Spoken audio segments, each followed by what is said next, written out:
Wayne, tell us a little bit about our hashtag. I'm sorry, about TrioutNC and how it came about and all that good stuff. Okay, so great. First of all, thank you for the interview. I'm excited to finally, get a chance to see you and talk to you in person. Great. But with Tryout, so it's a location-based community service platform.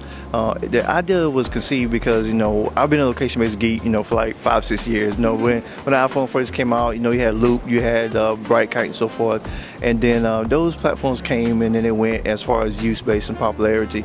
Then Foursquare came about and it was real popular, but it was limited in the different cities. And then we wanted it in North Carolina, we wanted it in the Triangle, and then my partner and also the founder of Tryout, Lawrence Ingram, he said, Wayne, we can build a platform here for the community because we have a strong tech community, we have a strong hub in the Triangle area, and that we think could use the app, find it valuable to check in at various locations, write reviews, upload photos, write recommendations about why you should visit locations, and find out which ones are the popular ones and the good ones to visit. And we came together and said, okay, let's launch Tryout, which stands for Triangle Out, and which also stands for Try Out Your Community. And so that's how it was conceived. And how are you engaging with local businesses, if you are yet engaging with retail and different restaurants and other types of shops in the area?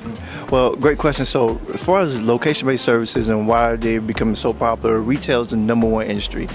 Brick and mortar buildings where you can walk in and walk out of, check in, and people don't mind sharing their location. And so what we saw that immediately in the entire location space. It was already there, but with Tryout, it just jumped on board, and people was checking into the most popular place on Tryout is the Pit Barbecue, which we know in downtown Raleigh. Good barbecue. Yeah, Busy Bee Cafe, the Morning Times, 3 Cups in Chapel Hill and Carborough, places like that. And so we wanted to provide a way for businesses to get analytics and data on the customers who are checking in, so they can offer better value-added service and understand customer behaviors. Find out what customers are going before, find out what customers are going afterwards. And so we built a dashboard so for businesses to easily set up loyalty programs and first-time welcome messages, and to say, why not reward your favorite customer? Why not offer incentives for the customer to come back? And so that's how we are working with businesses. We have a free analyst dashboard so they can learn about users of Tryout checking into locations. That's great. And in terms of a higher level location-based services, you said that you've been into it for many years now. And in light of the fact that we're at the Inbound Marketing Summit, what do you think marketers need to be thinking about in 2011 around the whole geolocation, location-based services space? Obviously it's going to be a large portion of their marketing budget, or a part of it at least. What should they be thinking about as they enter into this new tool, you start using this new tool? It's interesting because I'm hearing the terms online and offline here at Inbound Marketing Summit, and something we've been talking about for years in the Triangle, and that's great news. For marketers, they really need to understand about what's the one thing marketers want to know: customer behavior. What are customers doing? What are customers buying, and so forth. So with location-based services, you're learning more about customer behavior.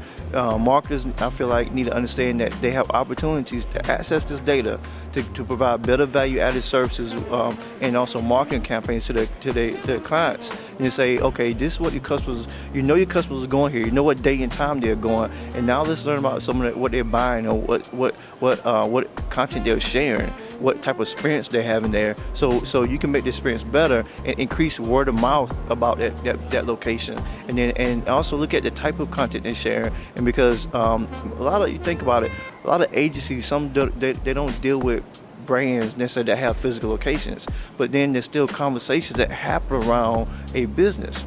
And so you got to look at that type of conversation, look around content that happens around location, and see what type of way you can market to people around your location, because different locations are each location have different type of communities. So you can't just use it as like, people think social media, put it out there, go to where the customers are.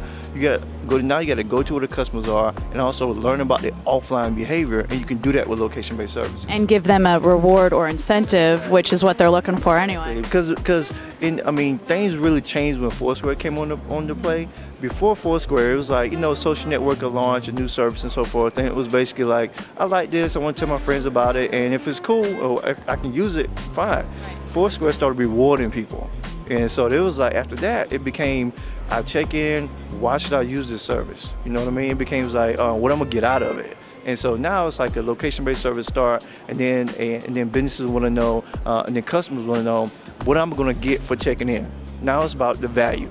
rewarding me because now they know consumers are now smart. They're saying you're making money, you're increasing your visitors because I'm talking about your brand, I'm talking about your business. What am I getting out of it? 10%, and then businesses are also looking at it as, wow, we can offer something that really doesn't cost us a whole lot and get more people to come in the door. So let's offer you 5% off, or let's reward you, check in 10 times or come at 5 times and give you free product XYZ. And then, or let's do something that, is create a huge event. If we get 50 people here, everybody's rewarded for this, kind of like the Groupon model.